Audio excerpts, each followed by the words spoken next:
Hello, good morning. Myself জয়।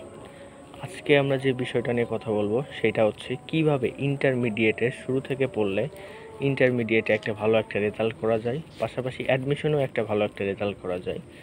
So আজকে সেটা নিয়েই কথা হবে। প্রথমে আসি বইয়ের ব্যাপারে বা বই সিলেক্ট করার ব্যাপারে। আমাদের ইন্টারের সায়েন্সের ক্ষেত্রে আমরা ফিজিক্সের ক্ষেত্রে যেসব বই সিলেক্ট করতে পারি, প্রথমে হচ্ছে তপন স্যারের বই। মূলত বলা হয় যে যারা ইঞ্জিনিয়ারিং প্রিপারেশন নেবে তারা তপন স্যারের বই পড়বে, যারা মেডিকেল প্রিপারেশন নেবে তারা ইসাক স্যারের বই পড়বে। এটা অনেকটাই বাস্তব, বাট হচ্ছে সবার উচিত দুইটা বই পড়া। হয়তো একটা বইকে মেন বই হিসেবে রাখবে আর একটাকে তার সাপোর্ট বই হিসেবে রাখবে। এখানে আমি প্রেফার করব যে ইঞ্জিনিয়ারিং হোক আর মেডিকেল হোক, তার তপন স্যারের বইটা একটু ভালো মতো পড়া উচিত। তার পাশাপাশি সে ইসাক স্যারের বইটা পড়বে। এখন বই তো গেল, বই তো শুধু পড়লে হবে না, পাশাপাশি কিছু প্র্যাকটিসও করা লাগবে।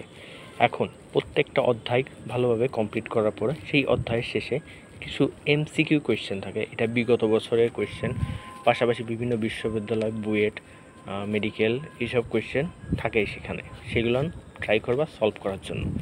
তারপরই দেখবা বিভিন্ন খ দাগ, গ দাগ, ক দাগের জন্য বিভিন্ন কোয়েশ্চেন থাকে।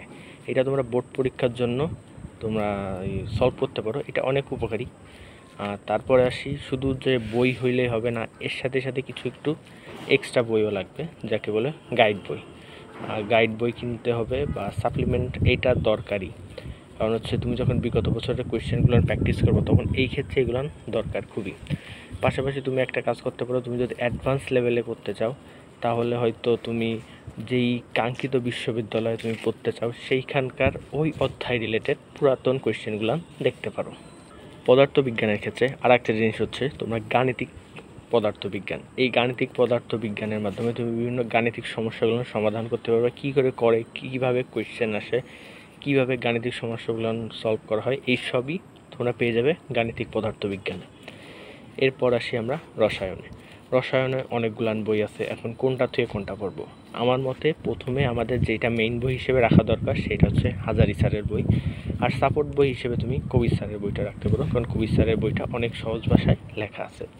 এখন হাজারি স্যারের বইটাও ঠিক একইভাবে প্রথমে একটা অধ্যায় ভালো করে পড়বো, পড়ার পরে ওই অধ্যায় শেষে অনেক এমসিকিউ থাকবে, অ্যারাউন্ড 200টার কাছাকাছি মতো থাকবে। ওই 200টা সলভ করার পরে এইখানে হয়তো কোয়েশ্চেন মানে সৃজনশীল টাইপের কোয়েশ্চেন একটু কম থাকে, ওইগুলো একটু ট্রাই করবো দেখার জন্য। বিশেষ করে গ অধ্যায়ের জন্য ভালোই থাকে, এগুলো দেখবো। গ অধ্যায়ের জন্য কোয়েশ্চেন দেখার পর এবার হচ্ছে আমরা ট্রাই করব কোনো একটা মেডিজি দেখার জন্য, কারণ আগে তো আমার এইচএসসি কমপ্লিট করা লাগবে, আর এইচএসসিতে মেডিজি বা সাপ্লিমেন্ট এটা খুবই কাজে দেয়। তারপর এইগুলো যদি করা হয়ে যায় তাহলে আমি এক কাজ করবো যে আমার কাঙ্ক্ষিত বিশ্ববিদ্যালয়ের বিগত বছরের কোয়েশ্চেনগুলো দেখবো, এইটা দেখলে আমার অনেকটাই হেল্প হবে।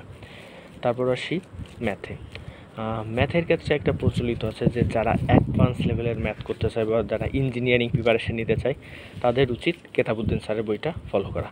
বাট পাশাপাশি কেতাবুদ্দিন স্যারের বইটা যেহেতু কঠিন ম্যাথ থাকে, সো একটা বিগিনারের জন্য এটা অনেক টাফ। সো এই কেতাব স্যারের বইটা যদি সে শুরুতে পড়তে চায় তাহলে কিছু অসুবিধার সম্মুখীন হবে, প্লাস সে হতাশায় ভুগবে যে আমি অঙ্ক কেন পারতেছি না। সেই ক্ষেত্রে বলবো কি, প্রথমেই অক্ষরপত্রের বইটা পড়ার জন্য, কারণ অক্ষরপত্রের বইয়ে অনেক স্ট্যান্ডার্ড টাইপের ম্যাথ থাকে এবং এইগুলো অনেকটাই পারা যায়। এইটা পড়লে তোমার একটা মনের মতো কনফিডেন্স বিল্ড আপ হবে এবং তুমি সহজেই সেটা করতে পারবা। এখন বইয়ে তো ম্যাথ আহামরি খুবই পার্থক্য থাকে না, এই বইও যেমন থাকে ওই বইও তেমন থাকে, হয়তো কিছু একটা কয়েকটা পার্থক্য থাকে। এখন তুমি কী করতে পারো কি, যদি একটা বই ভালো মতো পড়তে পারো তাহলে বাকি বইয়ের অধিকাংশ ম্যাথই তুমি পারবা, তখন যেগুলো অন্যরকম আছে সেগুলো তুমি ওইখান থেকে সলভ করতে পারো।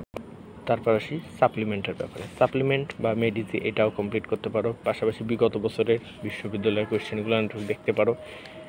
এইগুলো করলে অনেকটাই হেল্প হবে। বিশেষ করে ম্যাথের ক্ষেত্রে দেখবা যেই কোয়েশ্চেনের পাশে যত বোর্ড বা বিশ্ববিদ্যালয়ের নাম থাকবে সেই ম্যাথটা ততই ইম্পর্টেন্ট।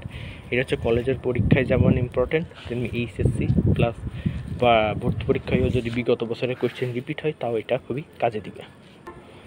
এরপর আসি বায়োলজির ব্যাপারে। বায়োলজি বোটানির জন্য তোমরা কিনতে পারো হচ্ছে আবুল হাসান স্যারের বইটা, আর জুলজির জন্য কিনতে পারো আজমল স্যারের বইটা। দুইটা বই খুবই ভালো, বাট তোমরা পাশাপাশি আর একটা বই ট্রাই করতে পারো, সেটা হচ্ছে তোমার আলিম স্যারের বইটা পড়তে পারো। কারণ আলিম স্যারের বই থেকে বেশ কয়েকটা এমসিকিউ এইচএসসিতে যেমন আসে প্লাস অ্যাডমিশনেও আসে, বিশেষ করে মেডিকেল অ্যাডমিশনে আলিম স্যারের বইটা খুবই ভালো।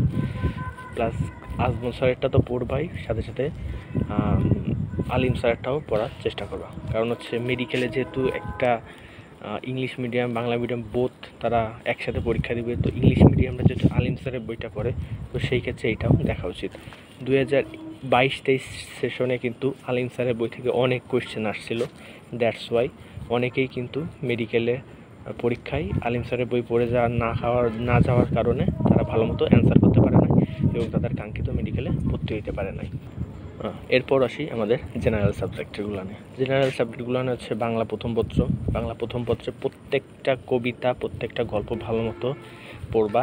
এখান থেকে দ্য লাইন বাই লাইন এমসিকিউর জন্য খুবই ইম্পর্ট্যান্ট। বিশেষ করে এই ক্ষেত্রে তুমি একটা কাজ করতে পারো যে বিগত বছরের কোয়েশ্চেনগুলো দেখতে পারো।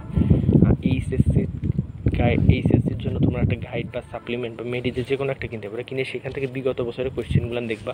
বিশেষ করে ক দাগ দেখবা, খ দাগ দেখবা এবং গ দাগের উদ্দীপক রিলেটেড, মানে উদ্দীপক কেমনে রিলেট করে কেমনে লেখে, এইটা জাস্ট দেখবা যে উদ্দীপকের কোনটার সাথে কোনটা মিল বলছে বা উদ্দীপকের কেমন প্যাটার্ন আসে, এইটা একটু দেখবা। আর ঘ দাগ আশা করি সবাই লিখতে পারবে, এটাই কোনো আহামরি সমস্যা হবে না। তারপর আসি হচ্ছে আমরা বাংলা দ্বিতীয় পত্রের ক্ষেত্রে। বাংলা দ্বিতীয় পত্রের ক্ষেত্রে যেহেতু ভাস্ট সিলেবাস, এটা কমপ্লিট করা খুবই টাফ, যেহেতু সময় অল্প। সো তোমরা একটা কাজ করতে পারো, বিগত বছরের কোয়েশ্চেন দেখতে হবে। এখন শুধু বলতেছি যে বিগত বছরের কোয়েশ্চেন, কারণ বিগত বছরের কোয়েশ্চেন এইচএসসিতে প্রচুর পরিমাণে রিপিট হয়।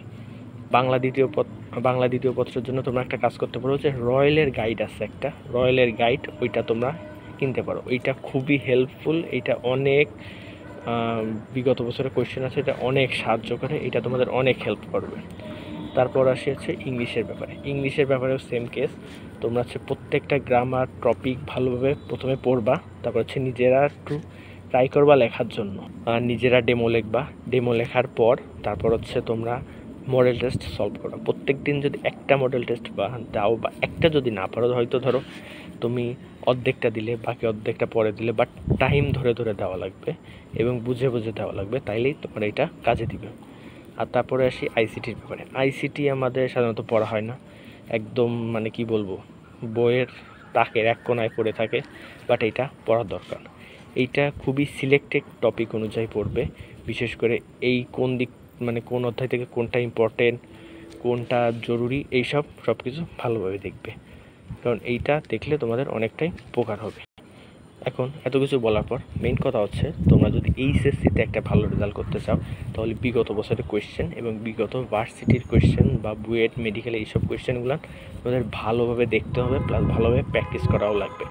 আর অ্যাডমিশনের ক্ষেত্রে বলতে হবে, যদি মেডিকেল অ্যাডমিশনের দিকে যাও তাহলে হচ্ছে তোমরা বইয়ের লাইন বাই লাইন পড়া লাগবে, প্লাস হচ্ছে তোমার অধ্যায় শেষে যেসব অনুশীলনীর কোয়েশ্চেন আছে এগুলো খুবই গুরুত্বপূর্ণ। প্রত্যেক বছর এইখান থেকে প্রায় 40টার মতো কোয়েশ্চেন আসে। তারপর হচ্ছে তোমার এইচএসসির জন্য তুমি বিগত বছরের কোয়েশ্চেন যদি দেখে যাও, জাস্ট তোমার পাস নাম্বার মানে 60+ এর মধ্যেই উঠে যাবে। আর ভালো নাম্বার পাইতে গেলে একটু স্ট্রাগল তো করাই লাগবে। আর হচ্ছে যত বেশি প্র্যাকটিস করবা ততই লাভ হবে, প্র্যাকটিসের কোনো বিকল্প নাই। এখানে হচ্ছে তুমি শুধু ভুলবা,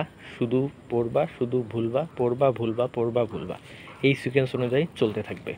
সো পড়া কন্টিনিউ করে যেতে হবে এবং রেগুলারিটি বজায় রাখতে হবে, যে আজকে পড়লাম কালকে পড়লাম না, আজকে একটু বেশি পড়লাম কালকে একটু কম পড়লাম, এমন হবে না। একদম রেগুলারিটি বজায় রাখা লাগবে। Thank you.